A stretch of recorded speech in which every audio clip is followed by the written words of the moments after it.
Cookery சேனலை பார்த்து யார் வேணாலும் சமையல் பண்ணலாம். ஆனா சுவையான சமையல் பண்றது எப்படி? நான் இதயம் நல்லெண்ணெயில சமையல் பண்றேன். ஆஹா ஓஹோன்னு பாராட்டுறாங்க. நீங்களும் இதயம் நல்லெண்ணெயில சமையல் பண்ணுங்க, பாராட்ட வாங்குங்க. தினம் தோறும் வாங்குவே இதயம் இதயம். மாண்புமிகு எடப்பாடி அவர்கள் இங்கே சுற்றுப்பயணத்திலே நிகழ்ச்சியில் வருவதற்காக நானும் திரு விஸ்வநாதன் அவர்களும் பல்வேறு ஊர்களுக்கு சென்று கொண்டிருந்தோம். திடீரென்று எடப்பாடியார் பேசுகிறார் சொன்னார்கள். என்னவென்று கேட்டால் நம்முடைய ஐயா ஜான்பாண்டியன் அவர்கள் மாநாடு இருக்கிறது, என்னுடைய சார்பிலே கட்சியின் சார்பிலே நீங்கள் இருவரும் போய் கலந்து கொள்ளுங்கள் என்று சொன்னார்கள். மகிழ்ச்சியோடு ஏற்றி வந்திருக்கிறோம். அவருடைய நன்றிகளைப் போல, உறவினர்களைப் போல, உங்கள் சொந்தங்களைப் போல எங்களை வரவழைத்து வரவேற்றிருக்கிற அத்தனை பேருடைய பாதங்களில் என்னுடைய பணிவான நன்றியை மனை ஒதுங்கி வைப்பதை வரவேற்கிறேன். மகிழ்ச்சிக்கிறேன். இந்த மாநாட்டின் நோக்கம் என்ன, எதற்காக இந்த மாநாடு கூட்டப்பட்டிருந்ததை பற்றி இங்கே பேசியவர்கள் அத்தனை பேரும் தெளிவாக சொன்னார்கள். ஏறத்தாழ மாநாட்டிலே நிறைவேற்ற வேண்டிய தீர்மானங்கள் 25 தீர்மானங்களை முத்தாய்ப்பாக தயாரித்து எங்கள் கையிலே கொடுத்தார்கள். மிக அருமையாக தேவேந்திர குல வேளாண் நீண்டகால கோரிக்கை 23 தேவேந்திர குல வேளாண் என ஒரு பெயரை அங்கீகரித்து மாண்புமிகு நரேந்திர மோடி அவர்கள் அன்றைக்கு முதலமைச்சராக இருந்த மாண்புமிகு எடப்பாடி அவர்கள் நிறைவேற்றிக் கொண்டதற்காக நன்றி என்று சொல்லி தங்களுடைய நன்றியை தெரிவிப்பதற்காக தீர்மானத்தை நிறைவேற்றியுள்ளார்கள். எங்களுடைய அன்பான பாராட்டை அவர்களுக்கு நாங்கள் தெரிவித்துக் கொள்கிறோம். அதை போலவே எஸ்சி பட்டியலிருந்து வெளியேற வேண்டும் என்ற கோரிக்கை நியாயமான கோரிக்கை. அதற்கு மத்திய மாநில அரசாங்கங்கள் செய்ய வேண்டும் என்று சொல்லியிருக்கிறார்கள். தோழர்களே, சென்ற முறை ஆட்சியிலே இருந்த பொழுது இதே டிஎன்டி பிரச்சனையிலே எங்களை போன்றவர்களால் உழைந்து என்னென்ன செய்ய முடியுமோ காரியங்களை செய்திருக்கிறோம். இன்னும் முழுமையாக 100% நிறைவேற்ற முடியாத ஒரு நிலை இருக்கிறது. இன்றைக்கு அண்ணன் ஜான்பாண்டியன் அவர்கள் இங்கே தீர்மானத்திலே அவைகளை கொண்டு வந்து அந்த எஸ்சி அந்த இயக்கங்கள் அந்த பிரிவுகளை நீக்கி எல்லோருக்கும் சம மரியாதை கொடுக்க வேண்டும். அது எல்லோரும் அது உண்மையாக ஒற்றுமையாக சகோதரராக சேர்க்க வேண்டும் சொல்லியிருக்கிறார்கள். அடுத்த ஆட்சியை தமிழகத்தின் முதல்வராக வர இருக்கிற மாண்புமிகு எடப்பாடியார் அவர்கள் நிச்சயமாக செய்வதற்கு நாங்கள் உங்களோடு சேர்ந்து போராடுவோம். நீங்களும் சட்டமன்றத்தில் வரப்போகிறீர்கள், நீங்கள் வாருங்கள். ஐயா வாசன் அவர்கள் நாடாளுமன்றத்திலே இதை பேசுவார்கள். நமக்கு நிச்சயமாக நம்புங்கள். ஜி.கே.எம்முடைய மறுவுருவம் அவர் ஐயாவுடைய மறுவுருவம் நிச்சயமாக நடக்கும்.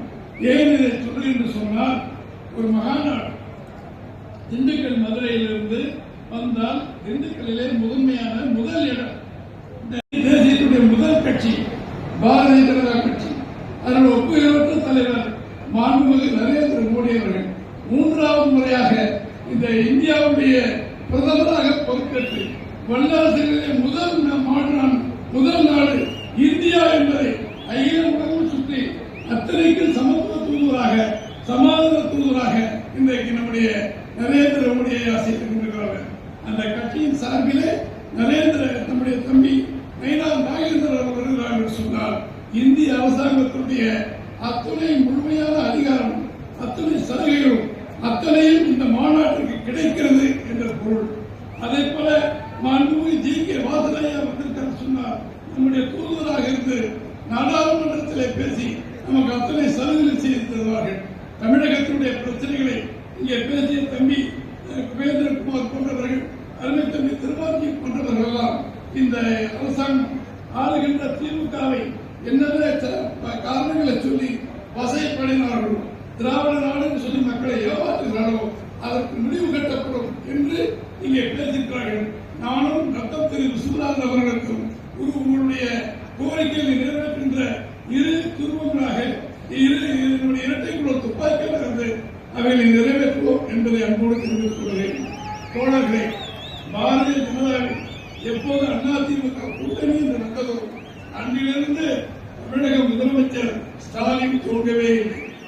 அங்கிருந்து அவரும் ஓடிக்கொண்டிருக்கிறார். அவருடைய மகன் உதயநிதி ஸ்டாலின் ஓடிக்கொண்டிருக்கிறார்.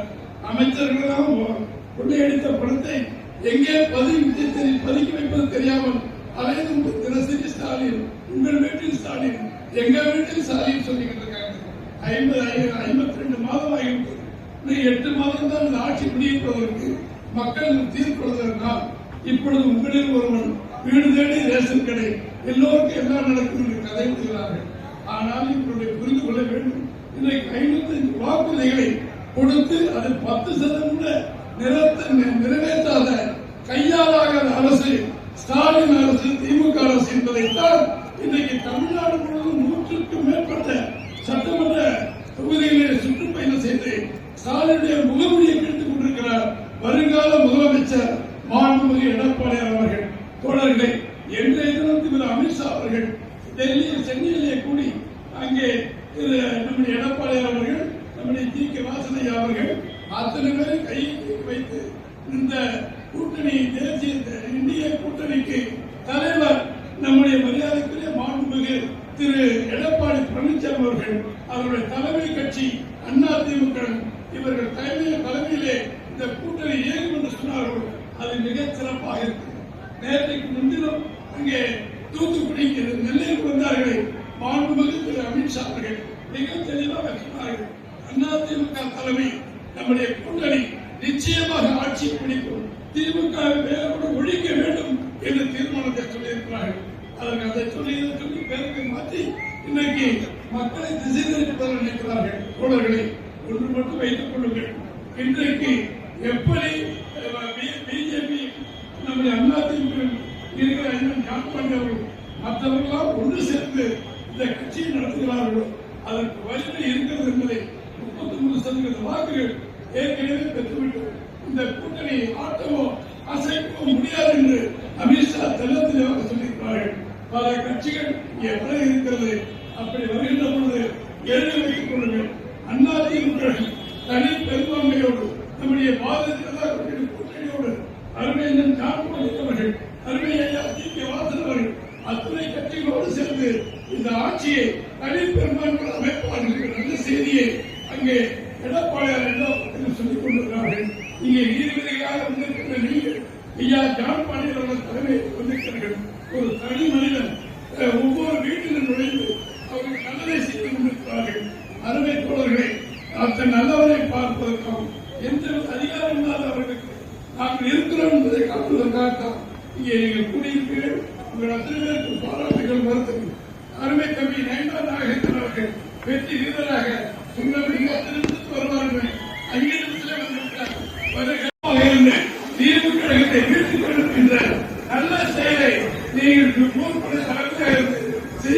செய்யுங்கள் என்று கேட்டு இந்த அன்பான மகாநாட்டின் மூலமாக தேர்தல் அறிவிப்பு செய்யாமல் தேர்தல் கூட்டத்தை திருத்திருக்கிற அண்ணன் ஜான் பாண்டியன் அவர்களுக்கு, திருச்சிலா பண்டிதர் அவர்கள் உருவாக்கிறார் அத்தனை பேருக்கு பாராட்டுகள், வாழ்த்துக்கள், நன்றி தெரிவித்து மாநில பாரதிய ஜனதா கட்சியுடைய தலைவர் எங்கள் அன்பிற்கும் பாசத்துக்குரிய தம்பி திரு நயனா நாகேந்திரன் அவர்களுக்கு, திரு ஜி.கே. வாசன் அவர்களை, வந்திருக்கிற தம்பி திருமூர்த்தி சுவேந்திரகுமார் அவர்களை ஜான் பாண்டியன் அவர்கள் சார்பிலே வருக வருக என்று வரவேற்று மாண்புமிகு எடப்பாடியார் அவர்களுக்கு உங்களுக்கு நல்வாழ்த்துக்களை சொல்லி இந்த மாநாடு அனைத்து வெற்றிகளும் பெற வேண்டும். நாங்கள் உறுதியாக இருப்போம். எந்த நேரத்தில் எங்களுக்கு நீங்கள் கதவை தட்டுங்கள். என்ன பிரச்சனையாக இருந்தாலும் ஜான் பாண்டியன் ஐயா நாங்களும் செய்வோம், எங்களை நம்புகிறேன் சொல்லி அன்போடு வருகிறேன்.